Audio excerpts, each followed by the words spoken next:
Halo, apa kabar pemirsa? Kali ini info kesehatan dari kami Jasa Channel Televisi akan mengetengahkan topik demensia atau kepikunan. Pada kesempatan ini kita akan menyimak hal-hal yang berkaitan dengan demensia yang akan disampaikan oleh beberapa narasumber dari kami. Sebenarnya apa sih dok yang dimaksud dengan penyakit demensia itu? Demensia itu suatu penyakit degeneratif ya, yang umumnya orang awam mengatakan dengan penyakit pikun, dan gejala yang sangat menonjol adalah kehilangannya kemampuan untuk mengingat atau memorinya, berpikir, berperilaku, dan juga kemampuan untuk melakukan aktivitas sehari-hari. Jadi semua itu mengalami kemunduran. Penyebabnya apa dok sampai bisa terjadi hal itu? Demensia ini sebetulnya bisa terjadi pada orang-orang yang usianya itu lebih dari sudah lansia ya, jadi lebih dari 65 tahun. Tapi saat ini memang ada kecenderungan bahwa demensia juga terjadi pada usia-usia yang lebih dini. Jadi 40 tahun pun sudah mulai ada yang mengalami demensia.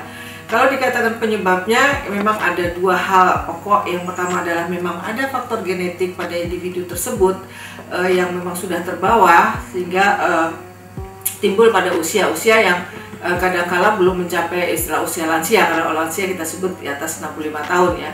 Nah, tapi itu dari faktor internal, tapi dari faktor eksternal ternyata juga banyak faktor pemicu terjadinya suatu gangguan demensia ini.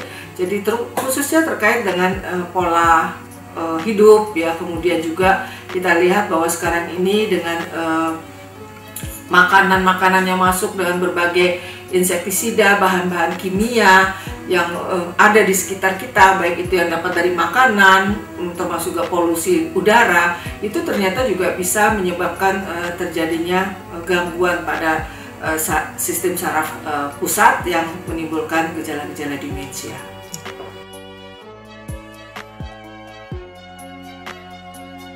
Langkah yang awal adalah setiap keluarga harus bisa mengidentifikasi bahwa anggota keluarga tersebut, apakah itu kakak kita, orang tua, atau siapapun, yang memang ini sudah ada gejala-gejala demensia. Jadi kita harus tahu juga gejala-gejala demensia secara umum.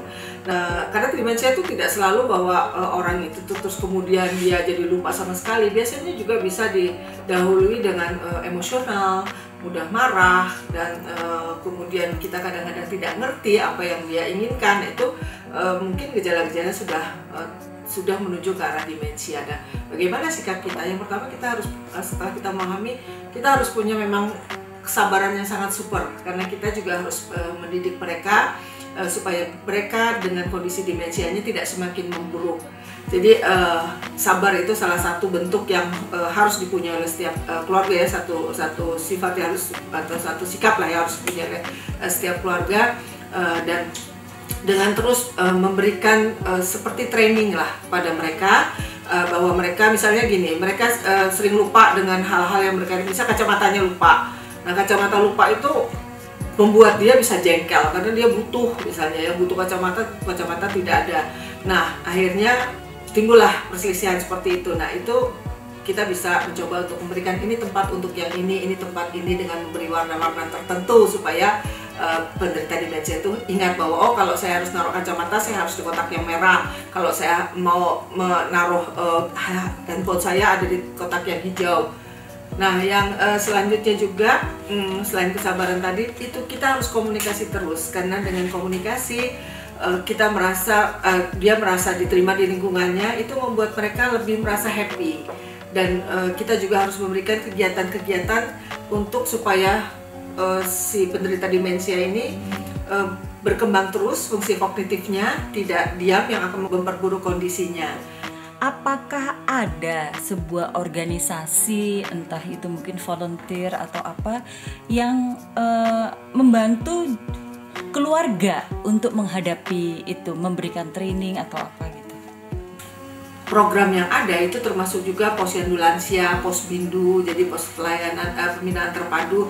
Di situ juga mereka, para keluarga bisa tahu tentang masalah demensia ini dan membantu bagaimana ketika dia menghadapi pasien-pasien yang dengan gangguan demensia tadi. Jadi kita juga ada pendirian puskesmas santun lansia. Jadi di sini khusus mereka puskesmas ini memang dididik para kader-kadernya bagaimana bisa melayani para lansia dan juga memberikan psikoedukasi kepada keluarga agar mereka bisa menghadapi pasien-pasien demensia ini dengan optimal. Nah, tapi kalau untuk remaja sampai remaja dewasa, apakah ada tindakan preventif yang dilakukan agar tidak terjangkit penyakit demensia ini sejak dini?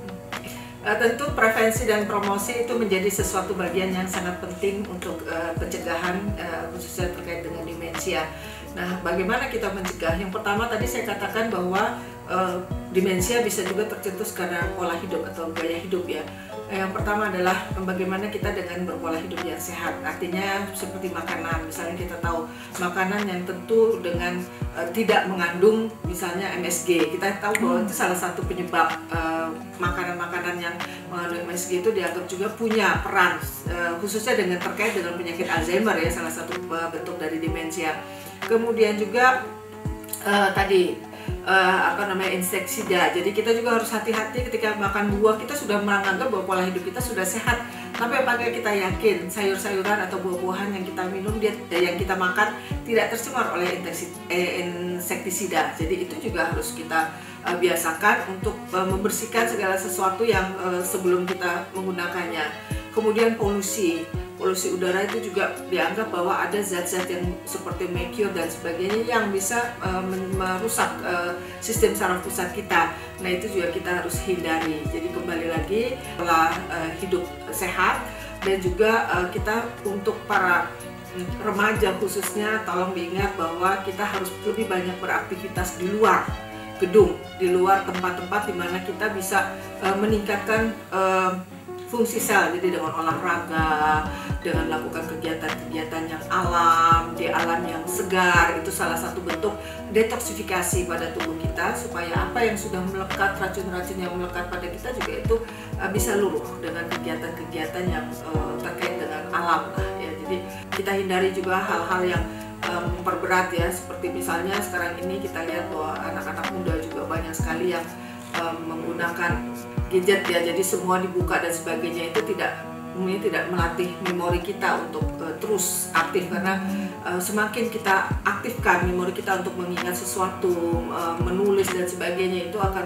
membuat lebih kuat sel-sel glia yang ada di tempat kita. Dan salah satu penelitian menunjukkan bahwa kenapa seseorang bisa menjadi demensia atau Alzheimer itu adanya kekurangan glutathione. Glutathione itu suatu enzim yang ada di dalam glia-glia atau sel-sel yang paling kecil di otak, dan itu akibat dari tadi yang saya sebutkan, pola-pola hidup yang kurang sehat.